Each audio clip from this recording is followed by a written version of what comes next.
Okay, so we're almost done with solving quadratic equations, right? So remember, we're solving quadratic equations.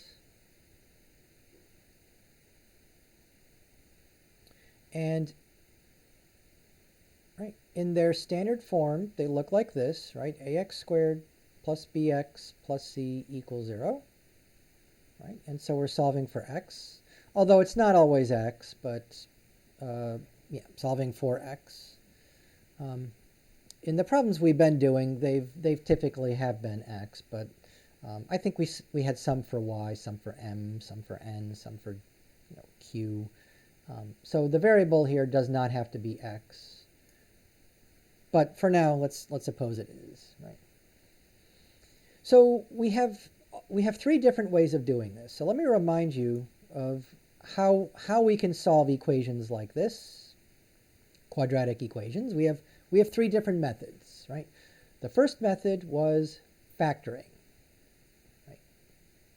In other words, can you factor this thing here, right? And if A is 1, there's a shortcut to it, but if A is not 1, you have the AC method, right? So typically you have to use the AC method to try to factor this, right? And remember, this is limited, right? This does not always work, right? Because some things are just not factorable. Some things are prime. So it does not always work. When it works, though, it is usually one of the easier ways of doing it because by now you're all experts at factoring. So yeah, unfortunately, though, it does not always work. Right? The second method, which we just learned not that long ago, was the square root method. Right? And remember, this does not always work either. I mean, effectively, right, it's just u squared equals n, and then just take the square root of both sides. Don't forget the plus or minus. Oh, so you know what? I'm not going to use u because it kind of looks like an n here. So yeah, I think the book also just calls this x. So x squared equals n, right? So to solve for x, you just take the positive and negative square root of both sides, right? So that's the square root method, right? But this only works, right? Only works for b equals 0. If b is not 0, then it doesn't work, right? So both of these methods are limited in scope, right? They don't always give you the, they don't always work. They don't always give you the correct answer, right? When they do work, they're pretty simple, right? But they don't always work. So what method always works? Well, the method you probably hate is the completing the square, right? Completing the square. So that's what we just did last time. And yep, it's that 8-step process. So, yep, the drawback, I mean, this always works in that it always gives you the correct solutions. The drawback is, well, it's not pleasant, right? It's 8 long and complicated steps, and you got to get used to it. So there you go, right? Those are the three methods we know. And I think I alluded earlier to you that there's a fourth method. The fourth method is called the quadratic formula, right? So there is a formula for solving quadratic equations. And like completing the square, this also always works. This also always works. Okay. So what's the quadratic formula, right? In other words, the solution, let me erase that little bracket. Okay, so to solve this equation, you have to, first of all, you have to put it in standard form, right, as it is right here, and you have to figure out what a, b, and c are, right? You have to know the coefficients. But in terms of the coefficients, here's the solution, right? This is the quadratic equation. Quadratic formula. Yeah, this is the quadratic equation that we're solving, right? And you can solve it by plugging in the numbers a, b, and c into the quadratic formula. Right, and here it is, right? So the solution x is going to be negative b plus or minus, right? Because there's usually two solutions. The square root of b squared minus 4ac all over 2 times a. So there you go, right? If you know this, then you can solve any quadratic equation. Okay, but you have to know it. And look, there's a lot of ways you can try to remember this, right? If you Google, Pop Goes the Weasel and quadratic formula, it's a nice hummable little tune that you may have learned from a long time ago. Yeah, Pop Goes the Weasel. You can sing it to yourself. But I can't sing, so I'm not going to do that. I wouldn't do that to you. But that's one way of remembering it. There's all sorts of other mnemonic devices, but most people like singing Pop Goes the Weasel. So that's one way of trying to remember it. I learned that recently. So the way I learned this is just writing it down every time I use it. And so that's what I'm gonna do. I'm just gonna write that down every time we use it. And sorry, just getting rid of that. And obviously, since I had to do this dozens and dozens of times, probably hundreds of times, by now I've probably done this over 1,000 times. So writing it down every time, after a couple, maybe 10 times, 15 times of doing that, it'll stick. It might take 20 times, I don't know, but write it down and keep writing it down, and that'll also work too. Right? Or if that doesn't work for you, there's always Pop Goes the Weasel. But I can't sing, so I'm not going to sing it. Anyways, so let's do some examples. Yeah, let's just start with something simple here. So example 1, let's solve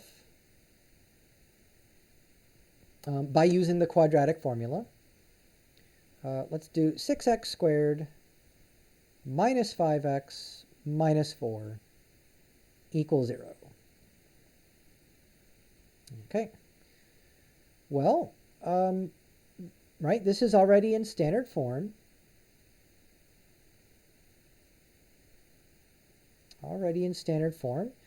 So we have to know what A, B, and C are because, right, these letters here, these A, B's, and C's, we have to know what they are. And so here, A is going to be the number 6, B is going to be negative 5, and C is going to be negative 4. So yeah, in this case, write these down. These are going to be crucial to solving the quadratic equation here, right? So the next thing you do is just write down the formula, right? Negative b plus or minus, I'm just copying it down from up here. Right? So eventually try to write it down without having to look at it. Then that's, for sure, then you know it. Yeah, and now just plug in the numbers, right? So x is going to equal negative b, but be careful because b itself is already negative, right? B is negative 5. So this negative means there's a negative in front, and this b is negative 5. Got it? So that's going to become a positive 5, but that comes later. Let's finish this, right? Plus or minus the square root of b squared. So b is negative 5. So negative 5 times negative 5, that'll become a 25, right? Minus 4. So this 4 is always a 4 here. Right? This is always a 4. Now A is 6, and C is negative 4. Right? So that's your b squared minus 4ac, right? Got it? And then we have to divide the whole thing. It's all divided by 2 times a, and remember a was 6. Right. So there you go. We're done. These are the solutions here. Now, of course, you shouldn't be satisfied with this. This is a mess, right? You got to clean this up. In other words, you got to simplify, right? You got to simplify this. You can't not leave it like it is, right? So yeah, but the simplifying, notice there's no x's here. There's no variable. I mean, you got x on the left, but that's the indicating that these are the answers. These are the solutions. It's all just arithmetic. It's all just arithmetic, but you have to be careful because a lot of people mess it up too. So let's go through this carefully. Negative 5 is positive 5, right? Negative times a negative is positive, right? This symbol here is always plus or minus, so don't forget the plus or minus, right? And then the square root of, so what's under the square root, right? We have negative 5 times negative 5, so that's going to be positive 25. Right? And now, what's this number here? This is going to be 4 times 6 is 24. Right? So 24 times negative 4 is negative 96. But remember, you're subtracting a negative 96, right? Which means you're actually adding. Oh, and 2 times 6 is 12, right? So, yep, this is just going to be 5 plus or minus the square root of, so 25 plus 96. You feel free to use your calculator, but I think it's 121, right? All divided by 12. Okay, and what's the square root of 121? Again, feel free to use your calculator, but I'm hoping you know that that's 11, all divided by 12, right? So notice that because this simplifies, to a nice whole number here, we can't leave it like this either. We have to split this up into two separate numbers. One of them is 5 plus 11 divided by 12, and the other is 5 minus 11 divided by 12. Okay, so 5 plus 11 is 16, and 16 over 12, well, that reduces to, right, cancel the 4s, 4 over 3. So this is just 4 over 3. And the other number, 5 minus 11, is negative 6. And negative 6 divided by 12 reduces to negative 1/2. So I think that's it, right? We have our solutions going back up here. The solution to this equation up here, right? And there's two of them. One of them is 4 over 3, and the other is negative 1 over 2. As you should check, plug them in to this equation and see if they work, right? But that's it, right? Just two answers, 4 over 3, negative 1/2, right? You can just use a comma here to separate the two solutions, right? So that's how the quadratic formula works, right? And by the way, this was obviously because we got not whole numbers, we got rational numbers, but this still could have been done by factoring too. So, right, so this was doable by factoring, although we didn't try that. We didn't try it, but it would have worked. It would have worked. Right, square root method wouldn't work because b is not 0, b is negative 5, so that would not work. Completing the square would work, although because a is not 1, it would be a bit of a hassle. It would be pretty complicated, and we didn't do one like that, so I wouldn't worry about that. So there you go, right? If you know the quadratic formula here, right? If you know the quadratic formula, then you're basically all set, right? You can solve any quadratic equation as long as it's in standard form, and you recognize what a, b, and c are. You just plug those numbers into this formula, and that's it. Oh, obviously you have to simplify it. You got to do all the arithmetic here. But then that's it, right? Then you have your answers. So I hope this helps. Right. Again, we're going to do more. We'll do another example in just a second.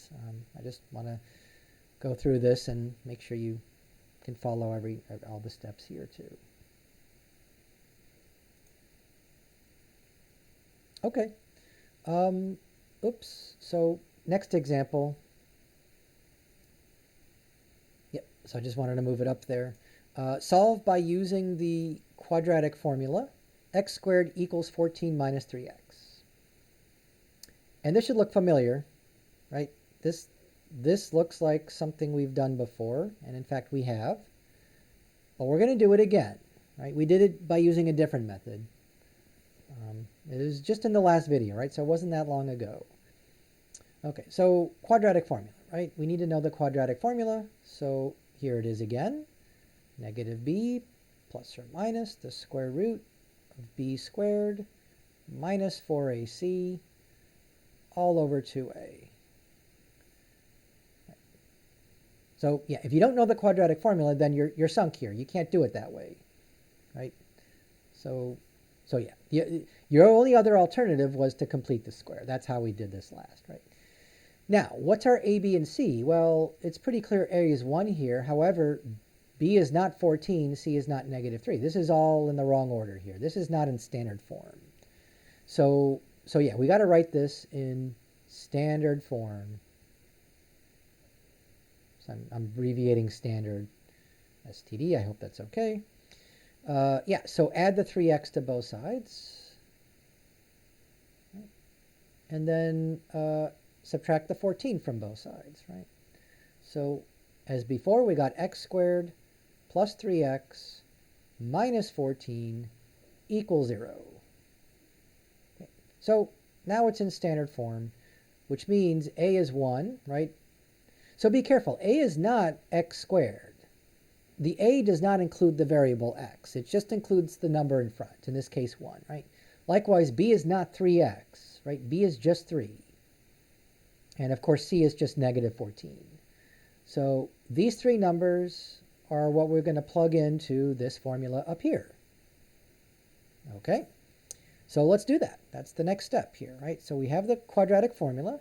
So b is 3, so this is just negative 3, plus or minus the square root of b squared, right? So b is 3, don't forget to square it, minus 4, because that's always a 4, times a is 1, and c is negative 14. Oops. So all that goes under the square root. Divide by 2 times a, well, a is 1, so 2 times 1 is going to be 2, right? So there you go. Those are the solutions, but now let's simplify. Let's clean them up, right? So negative 3 plus or minus the square root of, well, 3 squared, 3 times 3 is 9, minus 4 times negative 14. Right, so 4 times negative 14 is 56. I think I remember from last time, right? So this is 9 plus 56 all over 2, right? 2 times 1 is 2, right? And then 9 plus 56 is 65. Well, I'm running out of space, but let's do it vertically again, right? So these are all x's. Yep, so negative 3 plus or minus the square root of 65 all over 2. And 65, can we simplify that? Well, it's 5 times 13, if you remember, and neither of these contain perfect squares. So, nope, it means we're done. It means that this is as simple as it gets. Okay. Right. And you can leave it like this, right, because this is, as I say, this is simplified. Or you can split them up as two separate numbers. So let's do the positive square root up here. And then the negative square root down here. So minus the square root of 65 all over 2. And if you look back at the previous video, that's what we got, right? We got this by completing the square, right? So these are correct. Either way is fine. I also wrote the approximate, but we don't need to do that here, right? We just want the exact, right? So find the exact solutions. All right. Sometimes it'll say that, but if not, just assume that we want the exact solutions, not the decimals approximate, right? All right. So at this point, you might be asking, hey, this is pretty easy, right? I mean, it's just making sure you calculate these numbers correctly, and this is supposed to be a 14 here. Yeah, just make sure you do the arithmetic carefully, because it's very easy to mess up, a minus sign somewhere, or you know, you don't want to do 9 minus 4, right? You can't do that because you got to multiply before you add or subtract, right? So there's a lot of ways to mess this up. So you do have to be careful here, right? And that's supposed to be a 9. But the last way we did this was a nightmare, right? It was like 8 steps. It was all algebra. It was all, manipulating and factoring, and that's yeah, that was not pleasant. This you might think is much easier, and if you do, great. Then you have a very easy way to solve these. As long as you know the quadratic formula, then you're good. Just do the arithmetic and get the answers. Right.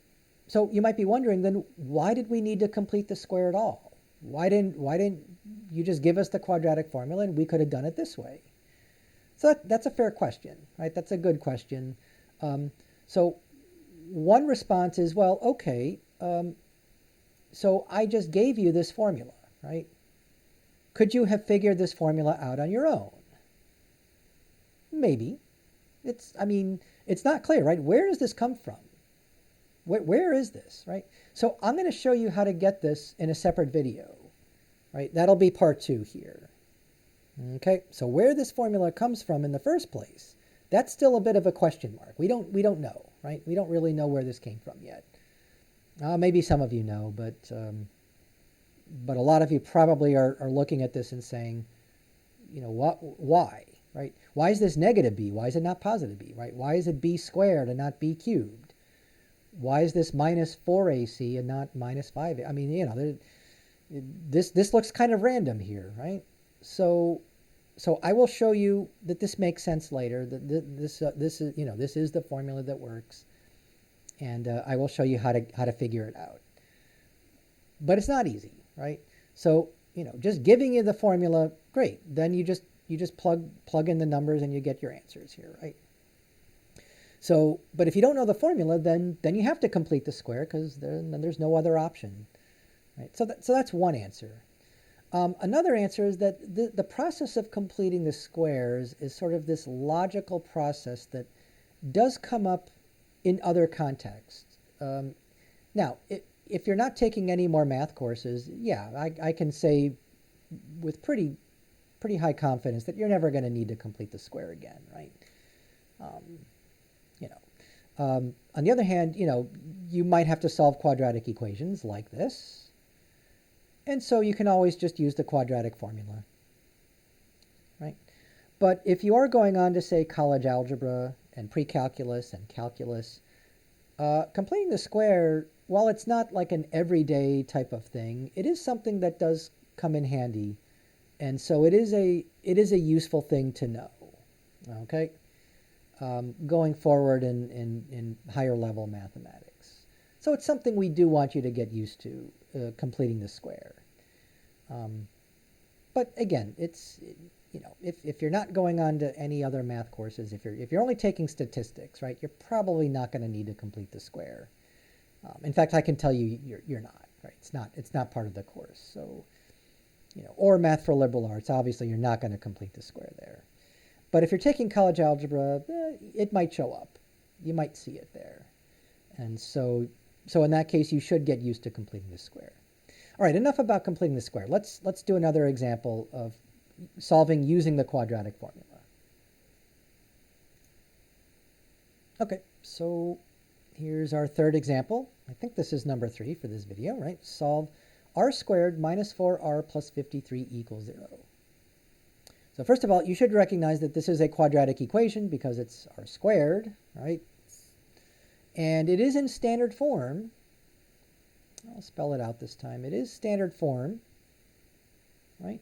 So a is still 1, right? B is negative 4, and C is 53. Okay. The only difference is that the variable here is r instead of x, right? But don't let that bother you, right? We're solving for r. We want r equals, right? So that's our goal, to figure out what does r equal here, right? Well, You could try to factor this, but I'll tell you right now, 53 being a prime number, you only get 1 in 53. And if they're both negative, you get negative 1 times negative 53 is 53, but then you would get negative 54. You're not going to be able to find two numbers that multiply to 53 and add to negative 4. Yeah, that's not going to work. It's not going to work. Yeah, I'm just checking. I'm pretty sure 53 is a prime number, right? Okay. In any event, that leaves us with the quadratic formula. Of course, you could do this by completing the square. And in fact, this would be not an unreasonable problem to complete the square. So that's something you should know how to do with this example here, is completing the square. But since we're doing quadratic formula, then we're going to solve this by using the quadratic formula. Let's see if I can erase the 1 there. All right, good enough. Yeah, so what's the quadratic formula? Well, you got to know it, right? Here it is again. Negative b plus or minus the square root of b squared minus 4ac all over 2a. One thing I see people do, and this is a common mistake, and I'm not even sure why, right? We say all over 2a. What we mean by that is the whole thing. This is one fraction. It's not 2. A lot of people somehow shorten the fraction and they put the 2a under just the square root, and they leave the b on the outside. And that's wrong, right? If you do that, you're probably going to get the wrong answer, unless a happens to be 1/2 and you're dividing by 1, right? But no, the 2a also goes under the negative b here, which means you might as well just write it as one big fraction over 2a, right? So yeah, it's one fraction. It's one thing. Don't try to cut this and put the 2a only under the square root. It's under everything, all over 2a.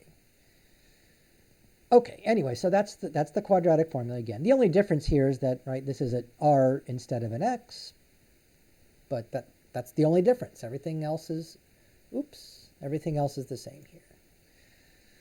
All right, so, yep, again, we just plug in these three numbers here, right, goes into the quadratic formula here. So let's do that. B is negative 4, so this is negative 4 plus or minus the square root of, so be careful, it's negative 4 squared. The negative is on the inside. That's another mistake. People put the negative on the outside and they get negative 16 instead of positive 16. So be careful. When you square negative 4, you get positive 16, right? So if you do this, it looks like you get negative 16. But you should be doing this, right, which is a negative times a negative, and you get positive 16. So, yep, common mistake, but don't do that, right? All right, so back to what's under the square root. So this is always a minus, right, and then this is always a 4. And then a is 1, right, and then c is 53. And then all divided by 2 times a. Again, a is 1, right? So that's it. Now just simplify. Negative 4 is positive 4, right? Plus or minus. So what's under the square root? Again, negative 4 squared is positive 16. If you put a negative in front, well, you're going to get the wrong answer every time. So be careful. And then minus 4 times 53. So I want to say 212, but don't take my word for it. Let me plug that in a calculator. Yep, okay, it is 212. And then, yeah, all divided by 2. Right. And now, 16 minus 212. Oops, sorry about that. Is negative 196, I think. Yep, negative 196. Right. And now the only question is, well, can we simplify that, right? Well, sure. First of all, it's negative. I don't think we've seen that recently, but That means it's going to be the square root of positive 196 times the square root of negative 1. So this is going to be an imaginary number, right? This is going to turn into I, right? So we'll do that later. But what about the 196? So 196, so we're looking for perfect squares, right? So we could divide by 2, but it might be easier to divide by 4. Yep, 196 divided by 4 is 49. Oh, look at that. These are both perfect squares, right? So yeah, this is just going to be 4 times 49, which means the square root of 196 is the square root of 4 times the square root of 49, which is 2 times 7, or 14. So yeah, this worked out to be a perfect square. 196, the square root of 196 is 14, and that's because 14 times 14, 14 squared is 196. Okay, so I'm running out of space here, but this is going to be, I'll do it over here, 4 plus or minus 14 times the square root of negative 1, all over 2. And remember, the square root of negative 1, I said it earlier, but it's the number I. So this is going to be 4 plus or minus 14 times I, all over 2. Okay. We can go further, right? In fact, we can split this up. We can do 4 divided by 2 plus or minus 14i divided by 2. Sorry, that's an I. So 4 divided by 2 is 2, and 14 divided by 2 is 7. So this is just going to be 2 plus or minus 7i. And that is the solution to this equation here. So, in fact, there's 2 of them, right? There's going to be, I forgot, 2 plus or minus 7i, yeah. So you get 2 plus 7i, or you get 2 minus 7i. Okay. So, yep, those are the solutions. Again, I'll write them down separately again. Equals 2 minus 7i. Sorry, that's supposed to be an I. Yep. But like I say, either way, in this case, because you can't go any further here, you can't, you can't combine them, right? It's not 9i. We talked about that in at the very end of chapter 10, right? Then it's very tempting to write this as 9i, but you can't. It's not, right? This is a real number, 2 is real, and 7i is imaginary. You cannot combine real and imaginary. It just doesn't work, right? Right, we talked about this. You can do 2i plus 7i. That would be 9i, but not 2 without the I, okay? So yeah, don't try to simplify this any further. Well, actually, the second one was true, but don't try to simplify this any further, right? 2 plus 7i, 2 minus 7i, good enough. Okay, yeah, these are complex numbers, right? These are complex numbers. So if you're wondering what's a complex number, go back to section 10.8. We talked about these in section 10.8. And that's why we had to do that, because, well, they end up as solutions to quadratic equations, which means you have to know what complex numbers are before you can solve these. Otherwise, you wouldn't recognize these as the solutions. You wouldn't know what type of numbers they are. Right. So now we know what type of numbers they are. They're just different types of numbers. They're imaginary numbers or complex numbers. Okay. So I think we'll do one more. Again, this process here, pretty routine. It's just a lot of arithmetic. And I'm going step by step. If you're comfortable with this and you want to skip steps, don't skip too many. Obviously, if you go directly from this to this, I'm going to be wondering, yeah, how in the world did you get that? Because I can't do that in my head, right? So unless you're like, a super genius at this, I don't think you're going to be able to do all that in your head. So you got to show your work. You got to show your work as always, right? Okay, yep, as promised, I'll do one more, and then hopefully that'll be it for quadratic equations. Okay, So here's a good one. We want to solve x times 3x plus 8 equals 1, right? And this is definitely not in standard form, right? The last one was, and sometimes, you know, they will be sometimes, but not always. And so if it's not in standard form, right, even if you know the quadratic formula, and we got to write it down one more time, right? Here it is, negative b plus or minus the square root of b squared minus 4ac all over 2a. Again, if you take my suggestion, write it down every time you need it, right? Eventually, you'll be able to write it down without having to look it up and look back as we did up here. So there it is again. But the problem is here, what's a, b, and c? Right? You can't get that from here because it's not in standard form. Right? There's no x squared. Okay, so before we can plug in any numbers, we have to figure out what those numbers are. So let's do that here, right? Equals 1. So first of all, where's the x squared? Well, we have to distribute the x here, right? X times 3x, and then x times 8. So x times 3x is 3x squared, plus, and then x times 8 is 8 times x, and that equals 1. But remember, it has to equal 0, so we have to subtract the 1 from both sides. And if we do that, we get 3x squared plus 8x minus 1 equals 0. Now this is in standard form, right? Standard form. Which means, right, a is 3, b is 8, and c is negative 1. Right? So if you thought c was 1 because this is a 1, be careful. It's on the wrong side, right? Yeah, you have to subtract it from both sides, and it becomes a negative 1. Anyways, these are the numbers you're plugging into this. And yeah, let's just do that.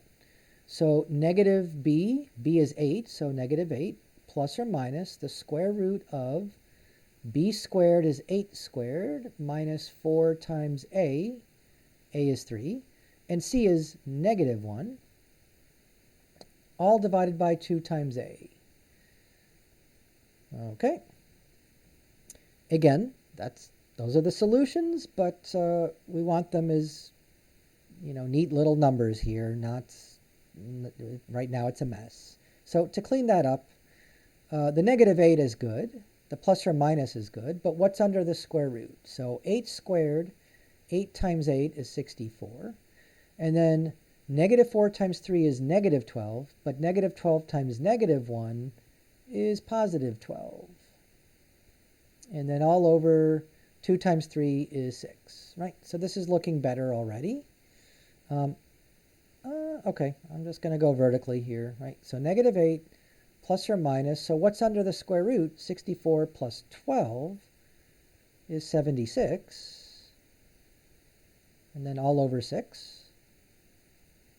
So, right, it's not negative 76, so it's not imaginary, right? It's not going to be an imaginary number here. However, the square root of 76, I think we can look for, I'll do it way over here, look for perfect squares. So just take your calculator, right? Can we divide by 4? Yes. 76 divided by 4 is 19. And 19 is a prime number. We're done, right? So 76 is just 4 times 19, which means, right, the square root of 76 is the square root of 4 times the square root of 19. And we all know the square root of 4 is 2. Okay, so take a little pause here, right? So all I did was split up the square root of 76 into its factors of 4 and 19, 4 being the perfect square. Square root of 4 is 2, so I just changed the square root of 4 to a 2, kept everything else the same, right? And really, we're almost done here. At this stage, we could split this up, I think. Yeah, so there's two ways of doing this. The first way is to split this up as negative 8 divided by 6, and then plus or minus 2, sorry, plus or minus 2 square root of 19 over 6. Right. So you can see these are both reducible. Negative 8 over 6 is negative 4 over 3. And then 2 over 6 is 1 over 3. We don't need the 1. So square root of 19 over 3. And so you can see there is no reason to split them up because you have a common denominator. This is just negative 4 plus or minus the square root of 19 all over 3. Right. Sorry.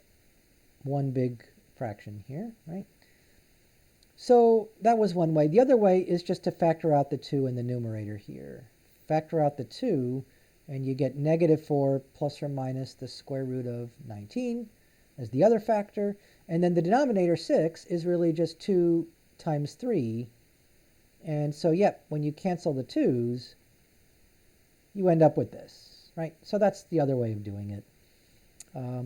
Either way, those are the solutions to, here's the original equation just for reference. This was the original equation. And when we solved it, we got these two solutions. In fact, let me write them separately here. Negative 4 plus the square root of 19, right, all over 3. And then the other one is negative 4 minus the square root of 19 all over 3. Right? Okay. Again, these are not imaginary numbers, but they are irrational numbers. So you could use your calculator to get the approximate answers, but, you know, we're happy with the exact.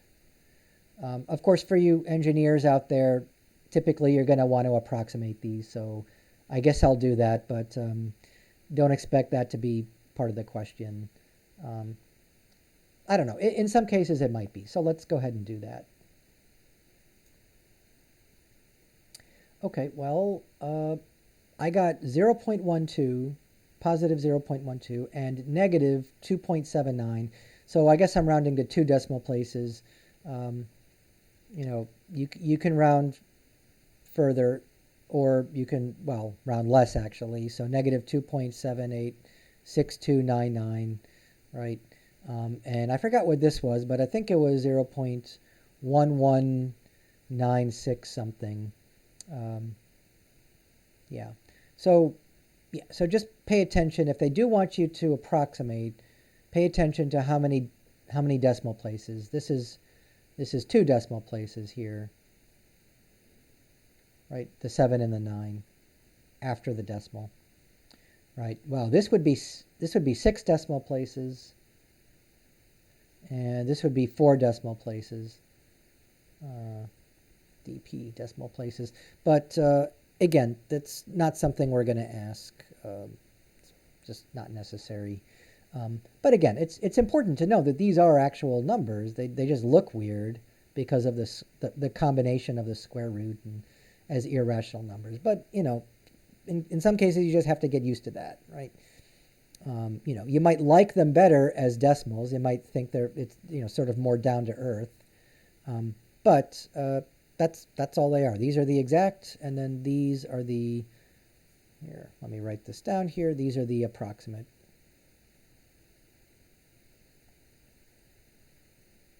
So again, using the quadratic formula, again, you have to know it. You have to know it by heart, right? Using the quadratic formula, plugging in the A, B, and C, and then just doing the arithmetic, just doing it very carefully though, right? So do the arithmetic carefully, and then simplify. You got to simplify all the way, right? So in other words, what's wrong with this? Well, again, you will get partial credit for this. There's nothing, right? This is essentially correct, but it's not simplified, right? This is not simplified. Okay. It's no different than if you get an answer of, let's say, x equals, 12 over 15. Would I accept that? Well, it depends. You probably will lose points for not simplifying. After all, this is going to be 3 times 4 divided by 3 times 5. So you got to cancel the 3's and you end up with 4 over 5. In other words, you have to write it in lowest terms, right? So this here is not in lowest terms. This is down here, right? So, yeah. So this is okay because it's in lowest terms. It's simplified. Okay, makes sense? All right. I think that's it for this section. These were quadratic equations using the quadratic formula, right? So now you have 4 ways of solving quadratic equations, right? And maybe just to review, right? So ways of solving quadratic equations. So let me write it in its standard form. ax squared plus bx plus c equals 0. It's an x. Well, you have factoring, but that doesn't always work. Right? If this is prime here, then factoring's out. It's not going to work, right? You have the square root method. Again, it's a very simple process, very simple procedure. So I hope you can figure that out. But that only works if this bx was not here, right? B has to be 0. So that's a special case. That when this does work, it's very nice. But if b is not 0, you cannot use the square root method. So if you can't factor or use the square root method, well, then your only other options are these two. One, which we just talked about, was using the quadratic formula.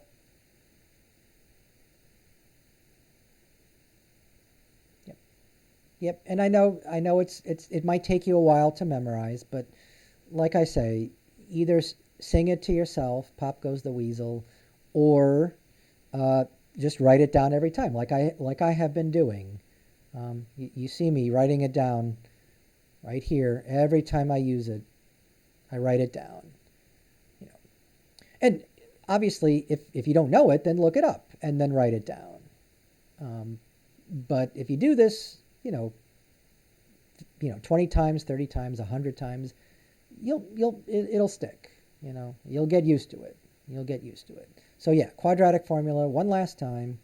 Negative b plus or minus the square root of b squared minus 4ac all over 2a. All over 2a, right? So, and that's an a there. Okay. So quadratic formula, right? And this always works. In other words, if you get the correct a, b, and c, you plug them in, and as long as you don't make any mistakes in your arithmetic, if you miss a minus sign, or you add wrong, or you multiply wrong, then you might get the wrong answer.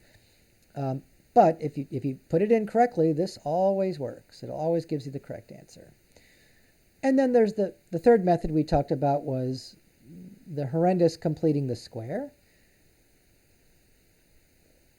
And in some sense, now that you know the quadratic formula, yeah, you probably don't need completing the square anymore, because for our purposes of solving quadratic equations, completing the square and quadratic formula accomplish the same thing. So, yep, completing the square also always works, but it's unpleasant, right? It's 8 steps. It's a long, tedious process. Whereas the quadratic formula, well, it's also kind of tedious, but it's arithmetic. It's just adding and subtracting and multiplying numbers and dividing and everything and simplifying, right? But yeah, so both of these methods always work. And so given the choice, of course, if it doesn't say which method to use here, and notice it didn't, then you're probably just going to use the quadratic formula, right? Given the choice. Most of you probably would not choose completing the square. Although, like I say, once you get used to it, it's really not that bad. In certain cases, in certain instances, it might even be faster than the quadratic formula, at least once you get used to it. But, so ideally, look, you should know all 4 methods here. And on a test or in the homework, they can ask for any 4 of these. So you should be ready to do any one of these 4 methods, okay? If it doesn't say which method to use, like in these problems here, if it just says solve and it doesn't say how to do it, then you do it any way you want, right? Then you can use any method you want, of course. But if it says solve by square root method, then you got to do it that way. If it says solve by quadratic formula, you got to do it that way. And there will be one question, and I'm pretty certain just one on each test. One on test 4, and then one on the final, where you have to complete the square. Okay? And if you don't do it that way, like if you use the quadratic formula, you're going to lose points. You're not going to get full credit. So ideally, you should know all 4 methods.